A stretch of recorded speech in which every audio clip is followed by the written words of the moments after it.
I think, yeah, Cal, following on, because in the last issue, October issue of my magazine, I wrote an article about the dangers of 5G technology and smart grid. And I just, in this interview with you, there were a few points that were raised by people who read that article. And I wanted to raise some of these points with you because you're the person that knows most about this. And then just to guide people through basically what the mass liability action is all about, and Okay. how in Spain people can really like take hold of it, rather than just thinking of America. Let's try and keep it to Spain or to Europe, and to something that people can get their teeth into and say, okay, there's something I can run with. I feel more comfortable about this. We can safeguard, ourselves and our family. So hopefully we can cover that in the next hour with this conversation with you. Okay. So first Just of all, can you so just tell me? well, it'll probably come up in a question anyway, but so yeah, we just carry on. But Okay. Okay. Can you just explain to me a little bit about your background, who you are, and your role with empowerment movement? well, I'm just a kind of a normal guy, and ended up in a divorce, which threw me into court, and quite strongly, and through that, I ended up on this journey that I ended up discovering things weren't as they were, as I thought they were, or as told they were. And so, that was a sort of a 10 to 12 year period. I managed to get myself free from the oppression, because it was quite a bit. And so the knowledge that I gained from that is sort of what ended up happening for In Power, because Josh had done the movie explaining the dangers of meters, but he didn't have a way to solve it, and court, going to court didn't work, and all the traditional methods fell, just were stymied. So he asked me, what you did, is there something you can do? And I said, yeah, I understand what's going on, and so that's how it came about. Okay. Yeah, Okay. so, And yeah. so this understanding is an understanding of how the law works as opposed to legislation. Is that the? Well, it's an understanding of the hierarchy of how things are, and I call it jurisdictions, which is the proper term.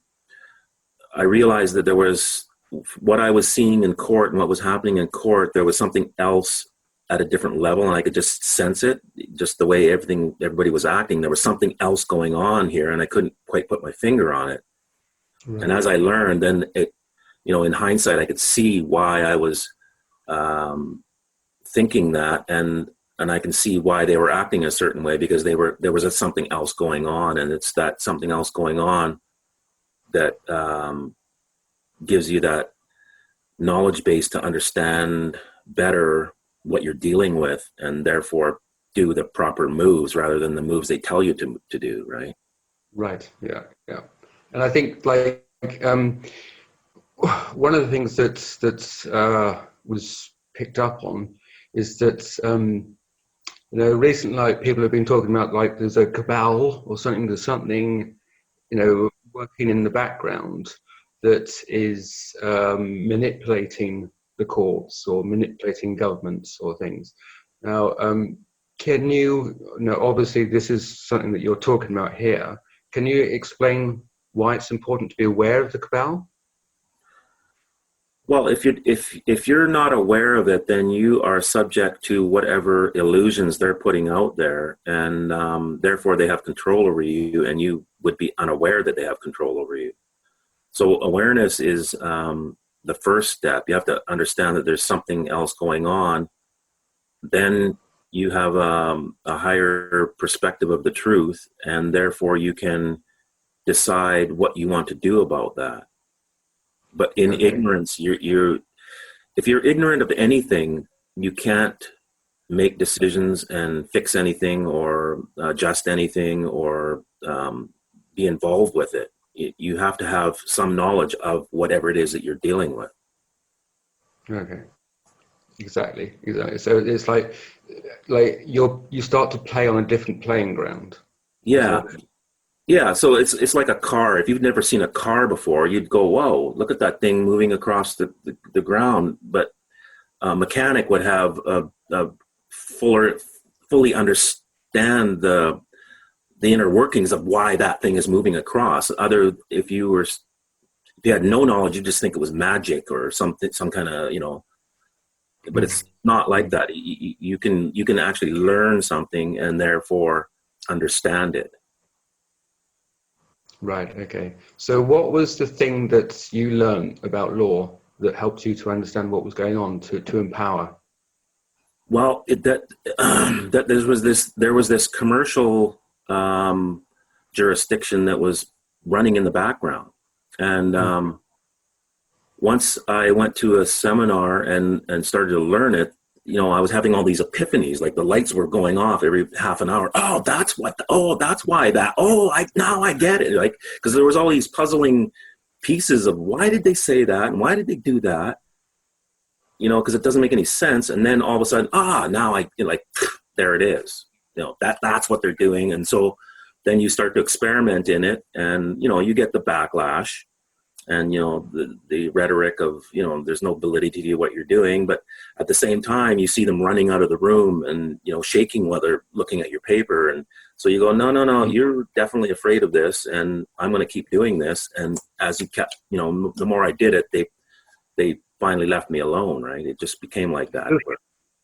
You've actually stood in courts and you've used the knowledge that you've found, and it's working.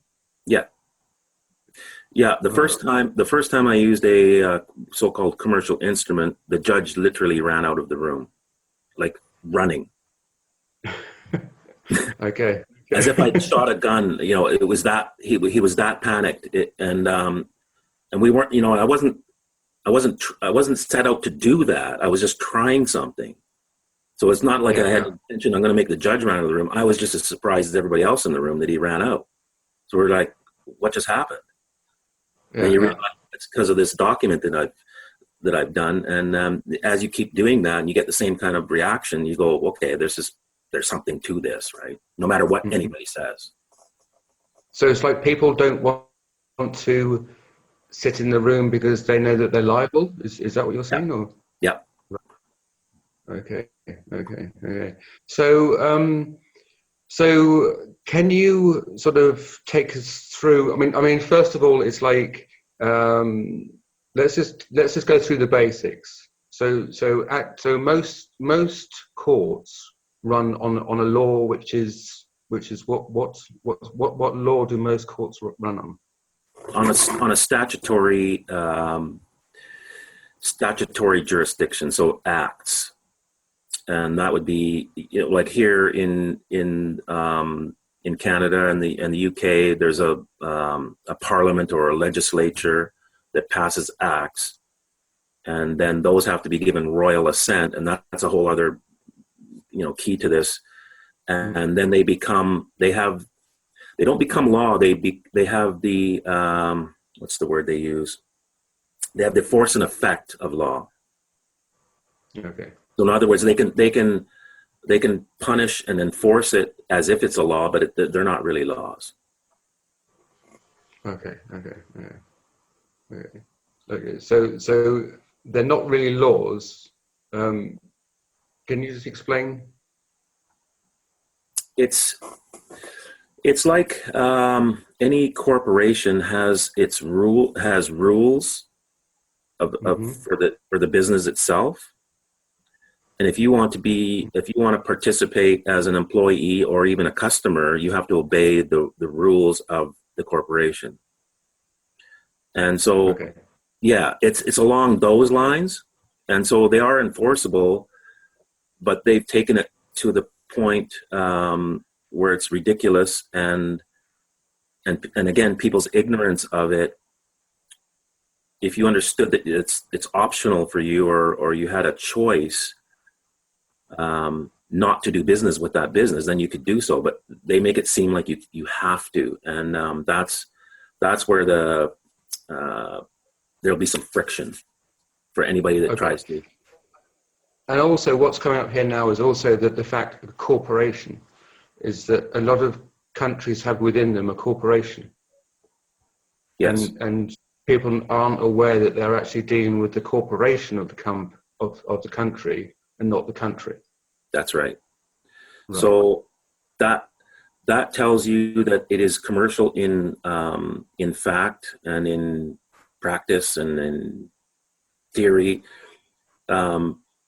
So you have once you understand that, then if you know you're dealing with a corporation, deal with it as if it was a corporation like McDonald's or Pepsi-Cola or any other corporation, because that's what it that's what its essence is.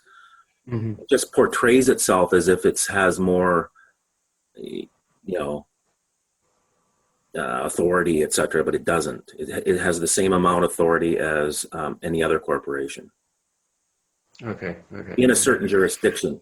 So once they have tricked you into becoming an employee or participating in their corporation, then you have to obey the rules of the corporation, just like any other corporation. Okay. So how do you stay out? How can you not be tricked then? Well, that's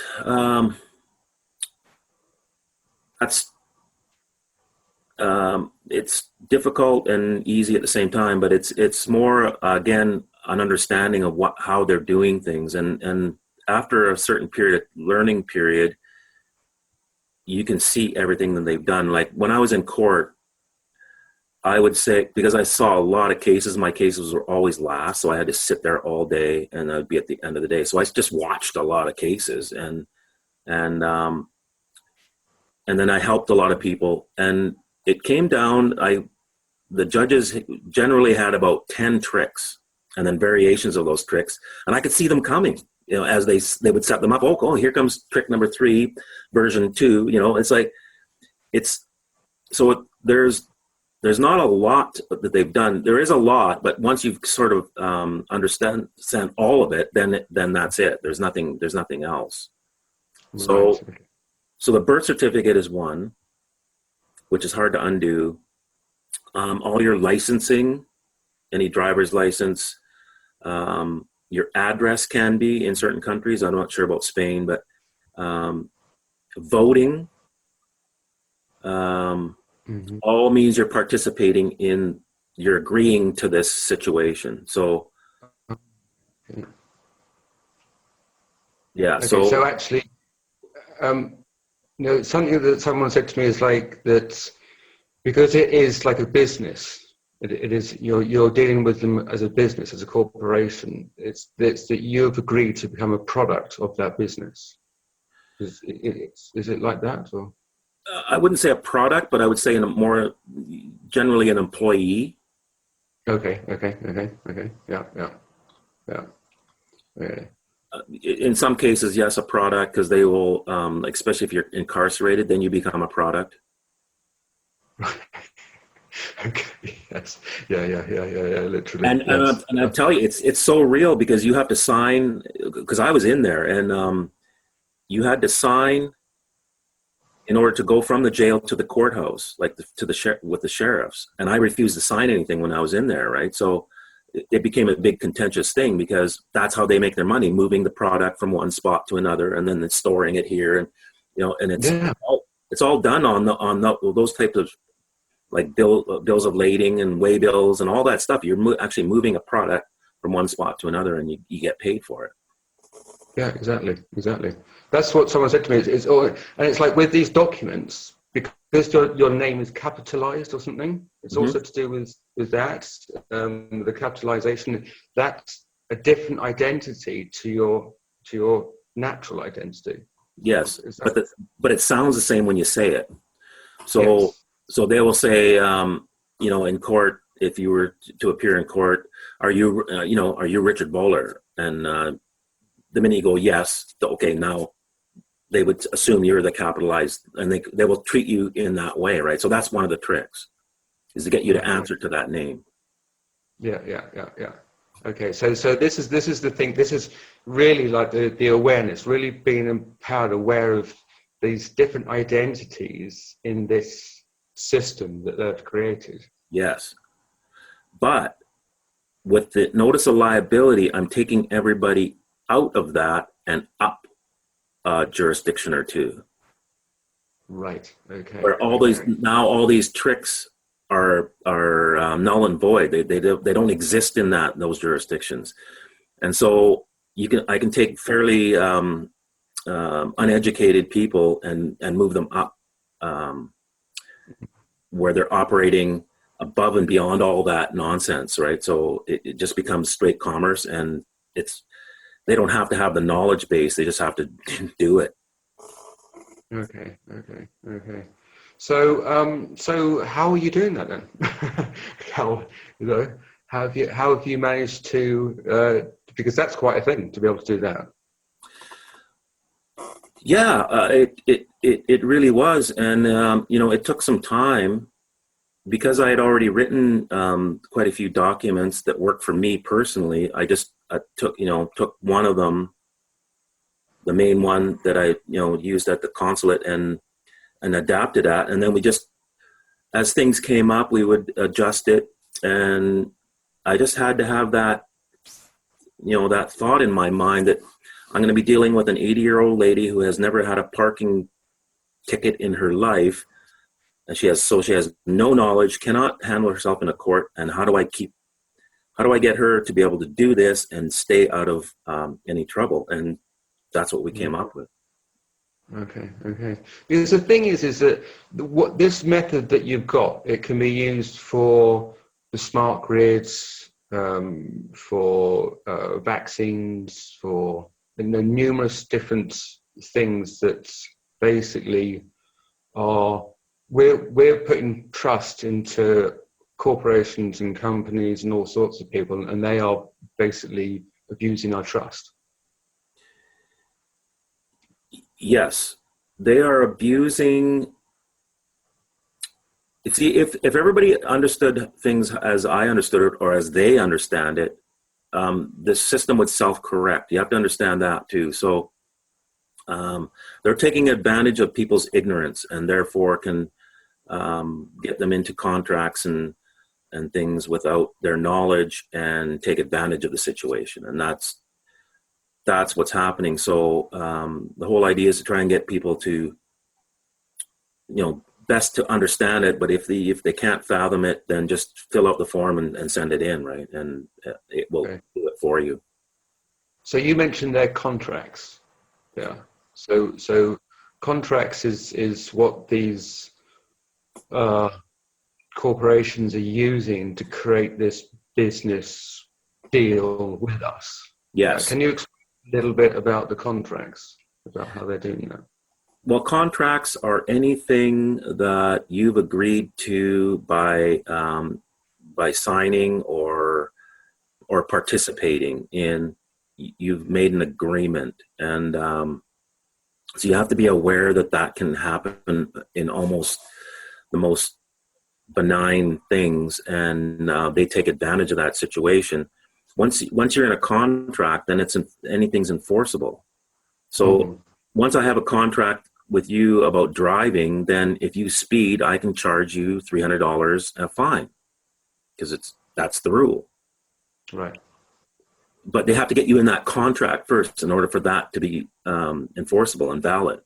They just don't tell you that. You assume it's a law, but It's not. It's just a rule of the corporation, and they make money every time you break one of their rules. Okay, and that's because so it's a business. Yes. They're setting up the contracts. That's how they can start to make the money. Yes, and it goes back to tolls on roads, and the Magna Carta, and the king would send the lords off to battle and then go and steal all their land, and it's the same mentality, same tactics. They just cleaned it up and put it into a commercial thing where it's a contract. Therefore, they can stand before God and say, well, no, they've agreed to this, and everything's good. Mm-hmm, mm-hmm. Yeah. Right. Okay. Okay. And this is the thing about with the smart grid that's coming, because as I mentioned in the last article, there's lots of evidence and proof now that's coming out, that wireless technology does cause cancer or causes harmful diseases and problems in people. And with the smart grids going into place, it's going to be 10 times more than what we're experiencing at the moment with 4G. Yeah. And the thing is that like how do you think that they're going to be getting people to agree to this? Because what they've done when they in Josh's video, there's a fellow, I can't remember his name, but he was talking about how what industry was going to get into the home. Was it going to be the cable vision, the television, the electrical? Where were they going to have this system set up? They've been talking about this for years. So they went with the electrical. Now the electrical, there's a contract already in place for each customer and the electricity provider. So they're just altering that contract, and they're doing it by tacit agreement. So once you're in a contract, you can change contract, and if the other person doesn't say no or say no in the correct way, then they've agreed. That's one of the rules of this hidden commercial system. So tacit agreement. Tacit agreement. It's called tacit agreement. You can look it up, and it's even in what are called legal maxims. You can look up legal maxims, and you'll find the word tacit agreement in there quite a bit. So it's a universal, undisputable law idea. Like it's like the maxims of arithmetic or math. They don't change. Like it's this 2 + 2 is always 4, and you can't make it 5. So the legal maxims will mention tacit agreement. So it is ancient, and it's part of the structure of law itself. Okay. So even though it doesn't sound like a correct thing, it is a correct thing. Right. And the problem is people are unaware of it, and therefore it doesn't compute to them that you can have this thing called tacit agreement. But you can. Okay. So they've been tacit a lot, and then so what they've done with the meters is put out a notice saying we're going to change your meter to doesn't matter this. We're taking this thing and we're changing it to that thing, and then when you don't say no, then you've said yes. That's it. That's the bottom line. So with the notice of liability, we're going, I see your offer, but my counter offer is I don't want that thing, and if you make me have it, then I'm going to charge you a daily fee. Do we have an agreement? So that you're actually taking out a contract with the utility company, then? Is that the idea? Yeah, the idea is they started the contract. This is a counter offer, because they're the ones saying, I'm changing your meter, and I'm going to change the scope of the contract as we had it, and it's now going to be this meter, and I'm going to be charging you, and all, like they're changing it. So the minute there's a change in the contract, then there's room for negotiations. It's called the meeting of the minds, and so I recognize it, and I just go, okay, I don't want your meter, but if you make me take it, I'm going to charge you a daily fee. If you go silent, then you've agreed, because that's exactly what you just tried to do. Okay. So this is actually quite interesting, because what you're saying is that they've created this system, but now we can use it against them. Yes. Right. Okay. Yeah. And if you once you get that concept, you can take this to levels, higher levels where we can default the system itself. So we can use the smart meters as the subject, to bring down the whole cabal. Yeah, and I think that's very interesting, because I feel that the next couple of years are pretty crucial in people becoming aware that there is this cabal that's manipulating law courts, governments, everything else, and people becoming aware and people becoming empowered enough to have a tool, basically have a tool that they can use, rather than just before there's been nothing. There's been really, just people hoping there might be some politician that might stand up and say something. No, it's not going to happen. And I think if the tide started to turn, you would get the Me Too phenomenon, and people would then start speaking up. Nobody's going to like, put it this way. John F. Kennedy stood up and said, "There's a shadow government," and blah blah blah, blah, and they shot him, right? So that's the message that's out there to this day, and nobody's going to stand up and speak. It's going to take we the people coming up from the bottom to have a strong enough voice. Then some of the leaders may, switch sides, or however you look at that. Mm-hmm. Yeah. And I think that's I think it's really important, because like the smart grid, it's do you think it's more than just a better technology? Do you think there's something more to it than that, or? Yeah, it's a localized weapon. Right. Okay. What do you mean by that? There's a couple of chips. There's a chip in there called the Zigbee chip, and it's named after the guy Zigbee, and it was developed for the U.S. Armed Forces, and it's in there, but nobody knows why. And people aren't talking about it, like even Josh, and because we're trying to keep people out of fear, but there's definitely a weapons aspect to this thing, so they can have a proximity weapon right on everybody's house. Yeah, and this is the thing that this is again about the awareness, because I think that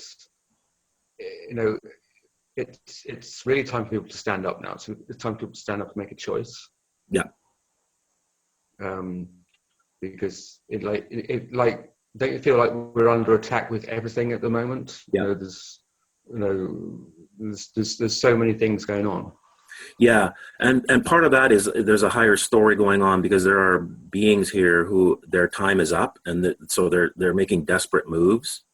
Mm-hmm. So once you understand that aspect of everything, then things start to make a little more sense. And again, as you gain more knowledge, or at least as I gain more knowledge, it was like a puzzle.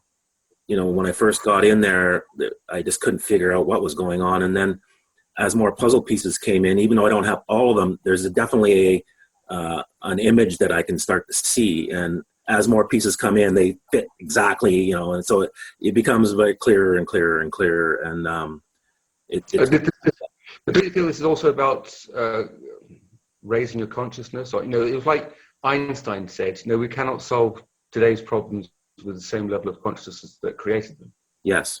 So part of that is the human race is supposed to go through a metamorphosis of some kind, and the powers that be are trying to stop that.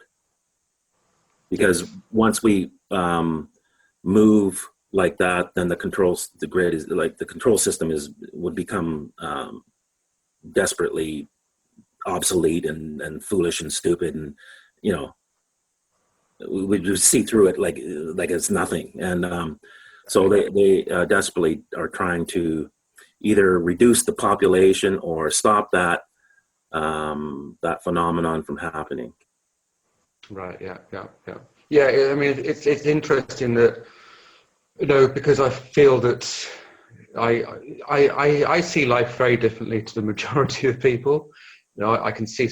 I think what happens is that as you raise your consciousness, you start to see through the illusion. You just naturally see through it, and you can see this like theater that's going on. out there. You know, when you watch the news and you see something this, and you think, oh, I can't believe that. You know, that they must be really in a desperate state if they're doing this. Exactly.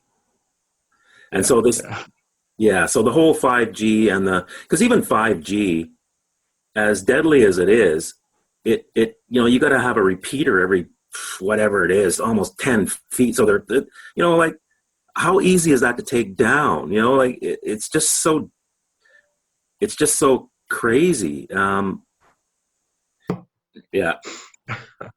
Yeah, so the whole 5G thing, as deadly as it is, all you got to do is take a few of the repeaters out, and the things this doesn't work because they can't use long range with it, right? So, and they're trying to hide them and disguise them and all that, but I don't know. It's kind of pathetic from my point of view, as you said. Once you kind of see it, it's like, okay.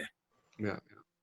And I'm curious because it's like, you're talking about things that are really about. We're talking about things here that are really changing the course of humanity, basically. Yes. These are things that would frighten a lot of other people to be Yes. talking about this. Yes. Why? So that's, Why do you? Why do you feel? Is it almost like you feel like you're protected or something, or you can? Well, why do you feel comfortable talking about this? because I am protected. I've always had the feeling that I was, and there's a Bible verse that says that I am, like those that would do the exploits would get marked by an angel or whatever on the forehead, and that's I firmly believe that. And then I saw, you know who David Icke is? Yes. Yes. Yeah. I saw, I'm not a big follower or anything like that, but I did watch one video, and he was being interviewed, and the same question was asked him. He said, why haven't they just killed you? And he goes, they can't. That was his answer. And I knew exactly what he meant. And Yes. that was all he said. They can't. Mm-hmm. They're not allowed. There's rules of engagement here. And once you understand it, there's nothing anybody can do about it. And they can threaten and, make scary faces. But at the end of the day, there will be certain ones who are protected at this time because that's the deal. It's the contract. Exactly. And I think that's interesting. Like I also saw like David Wilcox. Have you heard of David Yeah. Wilcox? Mm-hmm. Yeah, he says the same thing as well.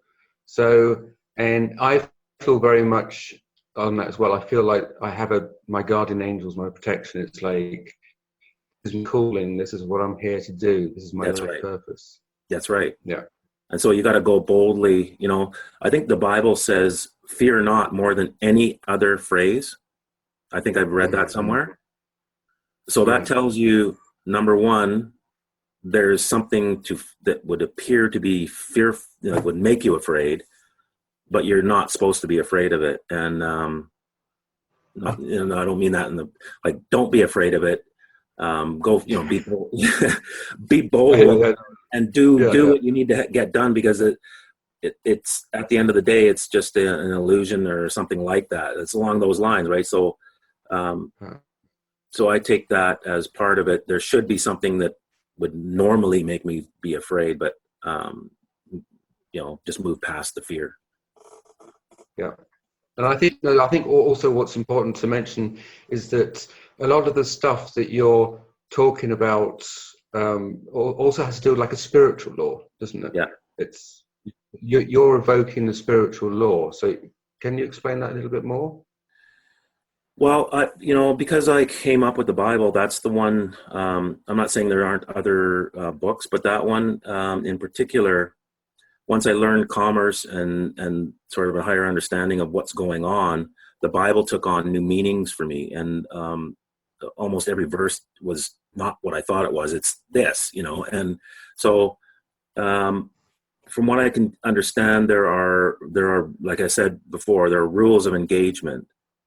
Mm-hmm. And once you can understand that concept, that there are rules and some of them cannot be broken at all. And you'll see this in the book called Job, where the sons of God, whatever that means, would have these meetings from time to time in some place, and Lucifer was there.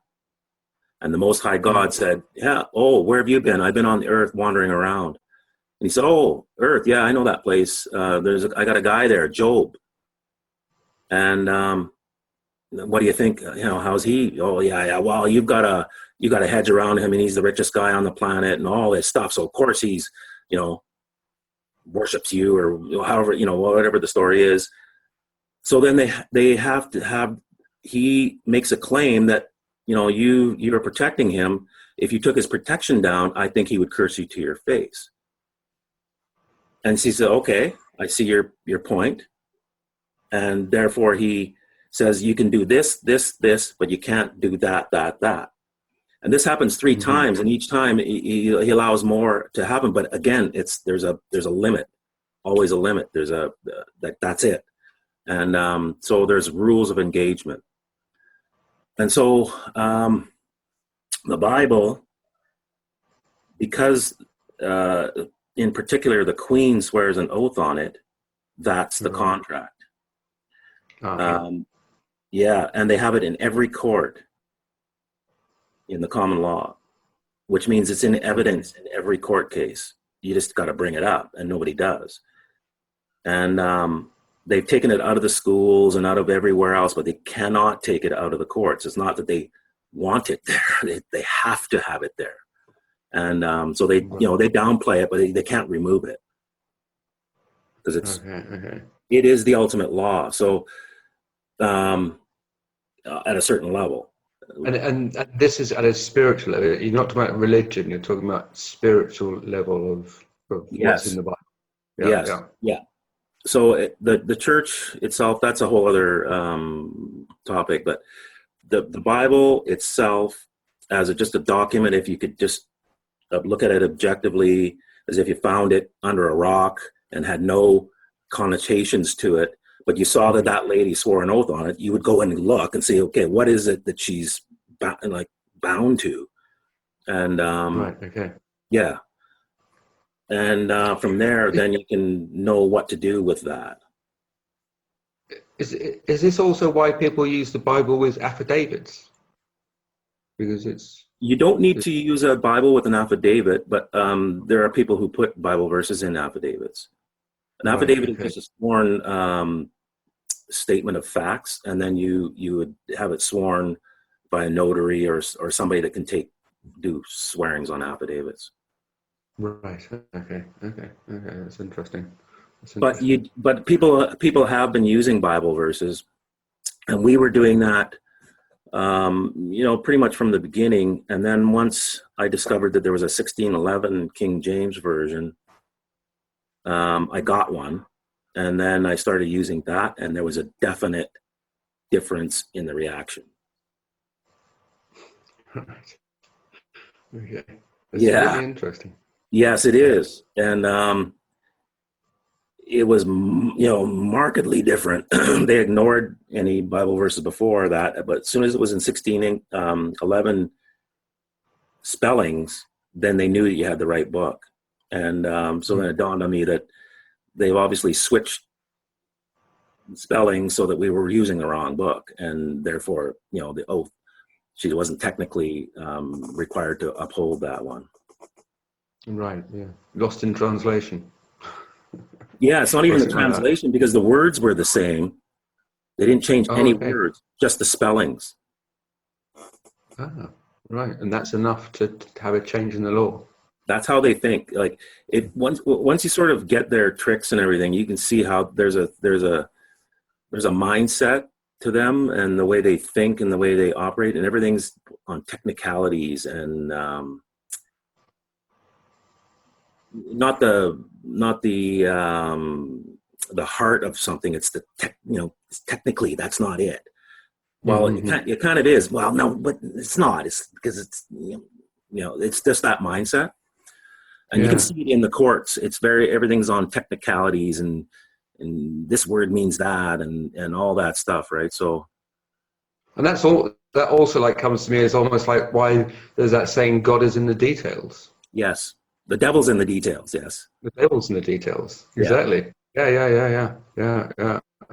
That's It's Yeah, I know all these sayings have deep meanings. Even the fact that people talk about they, well, they did this and they passed that law and they did this and everybody says they. yeah. And everybody understands what they kind of means, but until you actually articulate what is exactly that you mean by they, because subconscious we all know there's a they there, right? Yeah. Exactly is that. Yes. Because they And are that, doing a lot of things, and the first thing I want to find out is who is they and how did they become they, and do they have the authority to yeah. be they, and all this stuff, right? So, but So subconsciously we know.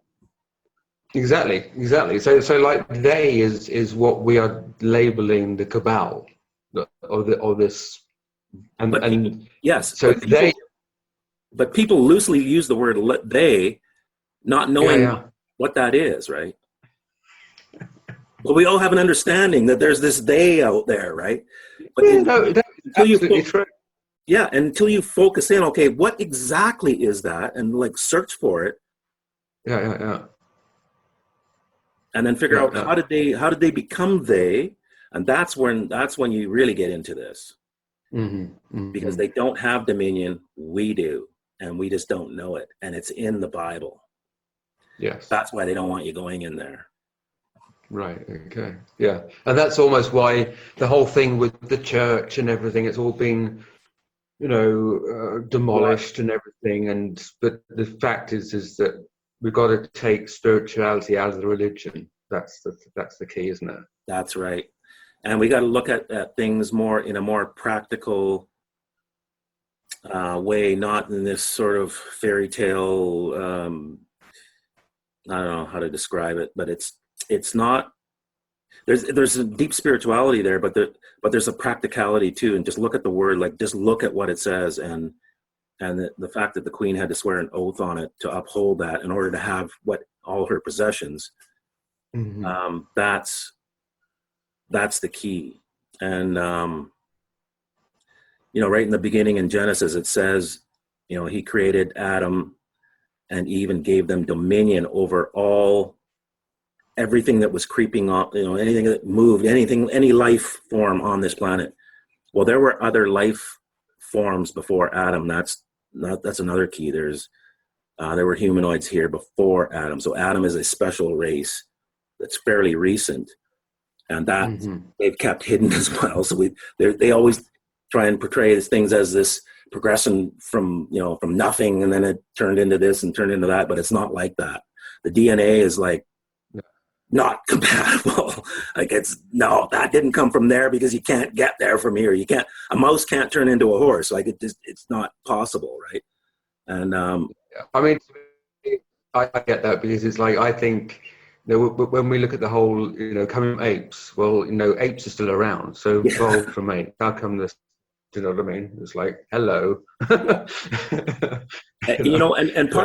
and part of this whole, the DNA ancestry that's out there, you can, well, just think of what has happened, because they're extrapolating the DNA strands back, but they don't tell you what happened when they got to the end of that. It's out there, but it's like not.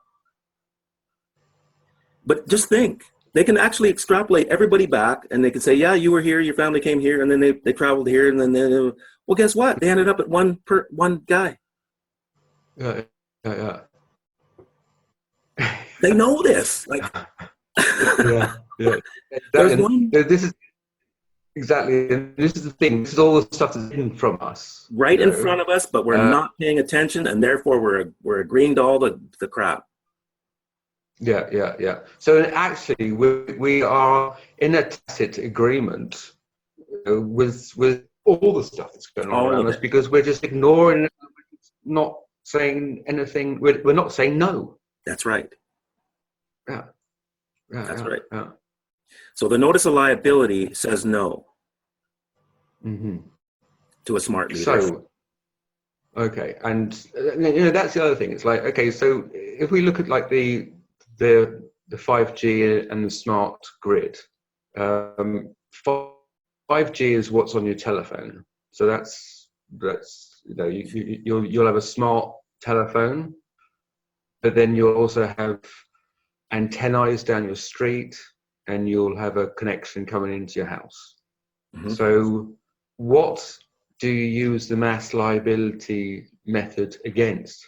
What's the what's the well, what we went with is because I have freedom to move down the streets, and your thing is invading my body at a microwave level. And we also went on the fact that because they're using microwaves, they've moved into what's called medical frequencies. And believe it or not, they don't have a license to practice medicine. You're not allowed to do x-rays or anything above a certain frequency without a medical degree and a license to do so. And they've just moved into that. It's like you're making a big x-ray machine, and your own rules say you can't do that. So good luck with that. Yeah. Okay. So we kind of caught them in their own garbage again. Yeah. Oh, that's good. That's good. So you've actually been finding the ways to capture them in their own game. Yeah. Okay. Every time, and it's always like that, Richard. It's there's always if you understand the game, there's always like they're always on the wrong side of something. Like it's always they're always in the losing position. They just we just don't know it, so we don't make the right moves or call checkmate or whatever. It's they're always on the lie side. And if you're lying in commerce, then you lose. That's just one of the rules. Mm-hmm. It has to be based on this. Yeah, and that's the thing is that's part of the illusion. So they've created this illusion to think that they're in power, and but they're always struggling to stay in power. That's their game. They've got to change everything to show they're in power. Yeah, but they're not. All we've got to do is just waken up and just see through it, and then that's the game over. It's over. Yeah. It's very fragile. It's very imposing. It's like a house of cards that's very complex and imposing and big and everything, but it's still a house of cards in essence. And then once you go underneath it, it's hollow, and you pull the right card out, and the whole thing falls apart. Right. Okay. It's great to be talking to you. So the thing. Okay. So that's how you're going to use the system to get them with the smart grid. Now, just really try to understand, how does the action of mass liability work? How work to somebody that thinks, okay, I really don't want this, invading my house or invading me as I walk down the street, or what action? How can I use your method practically to what do I do? You just fill it out and send it, and that's the beauty of it. And I think you get this at a certain point. And I don't know where that is because I'm not told. None of us are told. But at a certain point, if we have enough numbers, a critical mass that say no in the correct way, it's over. Case closed. But it's in a higher jurisdiction. And I think they're literally waiting for this to happen so that they can come in and clean this up. But they can't because of the rules of engagement. Right. Okay. So if they can get this contract from your website, is that what you're saying? And there are videos on the website telling them how to fill out the contract and everything. Yeah. And where do they have to send the contract to once it's? Well, on the smart meter, you would send it to your utility head and a commission, if there's a utility commission, and maybe a government thing.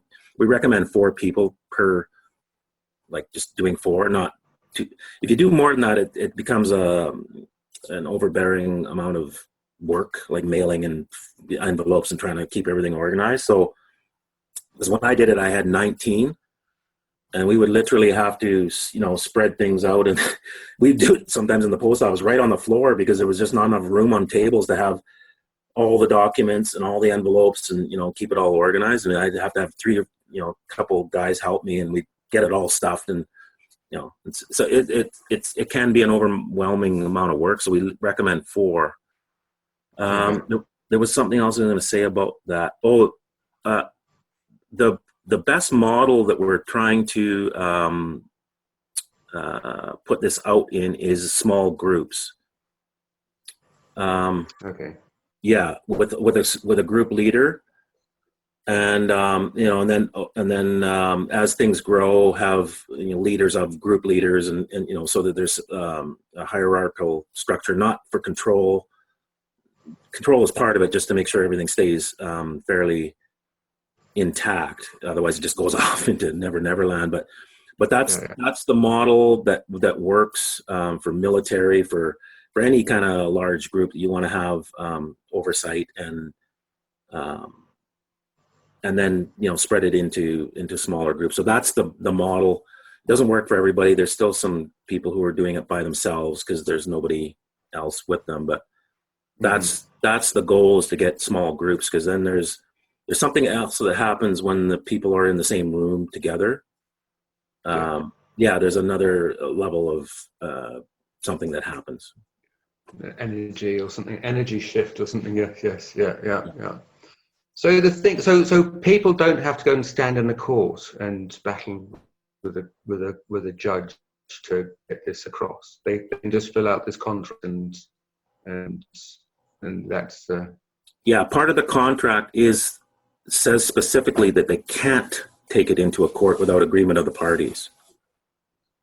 And once you understand this, contracts are actually higher than court, or they're higher than law. That's why contracts are, there's rules of engagement, even on spiritual levels. Like this doesn't stop here on this planet. The jurisdictions keep going infinitely, and there's always a higher jurisdiction, right? So until you get to the Most High God, however you understand him or her to be, or then that's the final say on everything, right?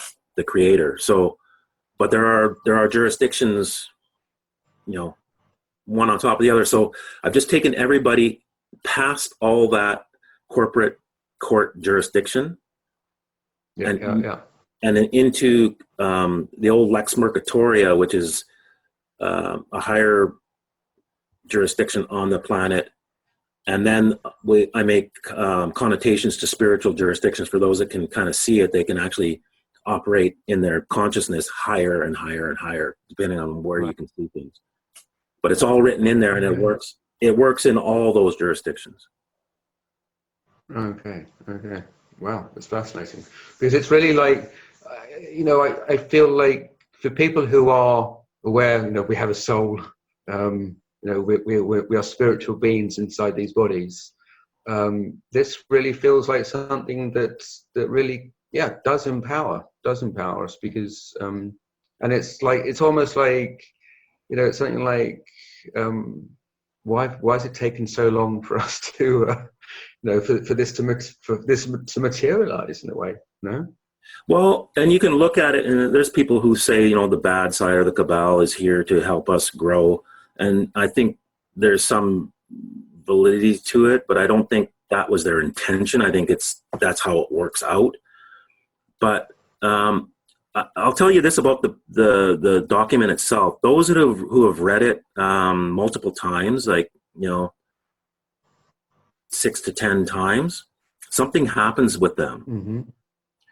And they have a different success level, generally speaking, than others who just fill it out and I don't know if this works, and that sort of mentality.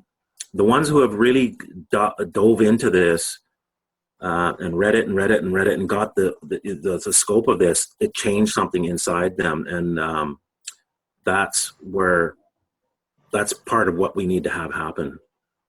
Yeah. It's also interesting that something just come to me that, I think in the Bible they talk about the 144,000. Yep. And I feel like maybe that's the critical mass or something, or whatever, It is. I don't know that number, it has to be that exact number, but it's giving you the idea that there is a critical mass that has to happen. the 100th Right. Yeah. syndrome, whatever it is. So we just have to hit that that mark, whatever it is, and then the case is done. Like there's enough to prove that this system doesn't work and it can be taken down. Right. Okay. Uh-huh. So it's not really about trying to persuade millions and millions of people um, uh, to change. It's a bit like, have you heard of that hundredth monkey Yes, effect? yes, That's that's what will happen here. right. Okay. Okay. Okay. For those that understand what we're doing, you know, I can't tell everybody that because it just doesn't, it won't land on them. But for those that get this, that's what we're doing. Mm-hmm. Right. Okay. Okay. So, you know, I'm curious. Like, are you coming to Europe at all, or are you based in Canada? Are you going to Yeah, I'm be? in Canada. I'm coming to the UK next weekend, Okay. and then. But as far as Spain and the other countries in Europe, we still have the issue of you're under civil law, not common law. Okay. And so I've been studying it. I'm hoping somebody will come up from there that has understanding and can show exactly where because I know it happened. I know it has happened, but where the Lex Mercatoria got into the civil law, because they did it with the common law, and I'm sure they did it with the civil law so that it's in there, but we need to trace that exactly where that happened. So, what was the Lex Mercatoria? Lex Mercatoria is the old commercial law. It's called law merchant, and it's the Okay. law of merchants, and that's how everything is operating. It's on this old. It's ancient, actually, and actually, Leah did a little presentation on it, and it's quite good. But it goes way, way back into Babylon, and it's this system. And this is where things like title came from, where you didn't have to have ownership. This is where interest and loans, some of the commercial instruments that are still used today, bills of exchange, all came from this. They're ancient, and they've tried to downplay it and pretend like it's not there, but that they're operating still under that system. And once you get that, that's how you change things. Because then you go into a court and go, well, this is just another business, and I know the rules of Lex Mercatoria, and you have to do this, this, this, and this. And then the judge is like, I'm not going, I'm not dealing with this. And they don't want to deal with it. So that's what we're doing. So Lex Mercatoria is the Latin term for the law merchant. Right, so in England, they had what was called pie powder courts and staple courts, and they handled just commercial, like trading between merchants, because they had merchants from different countries and they had different laws, and the merchants were very transient. Mm-hmm. They moved from fair to fair. So you had to have, if there was a dispute, you had to have it dealt with immediately. So you could literally start a court process in those kind of courts and have it done by noon. So they would send summons 3 times before, from 9 o'clock till noon, and that you'd get a judgment in 3 hours, because you had to have it done before the tide went out and the guy left on a ship. So everything was very fast. And there were certain, different customs and rules. And once you kind of get those, then you see that's how the court's operating like that all the time, and the government and all. You can just see it. Yeah. Well, I mean, a court actually even looks like a boat if you think about it. Yes. It's like and everything else. Yep. So it's like, but so you're saying that in Spain or in certain countries in Europe, they're working on a civil law, which is the old Roman law. So that's your underlying law is civil law. And in Britain, they went with the common law, which is based on case law precedent. So the law kind of built on itself. where Roman law is everything is written out, bing, bing, bing, bing, bing, and it's not based on what happened in the past. It's just a different system. But I know those countries also used lex mercatoria because that was just the prevailing way the merchant class, and that's they again, because they have all the money and and they come from certain families, and when you trace all that back, then certain stories start to make sense, and like it just goes on and on. Yeah. So hopefully through this use of this mass liability action, we can really be in a place where we can bring the power back to the people. Yes. Right. Okay. And there will be help from outside this planet. Right. And there was like if you read the story and like the stories in the Bible, if you watch the nation Israel, all the things that it went through, you can extrapolate down into a personal journey, and you can extrapolate up to a universal journey.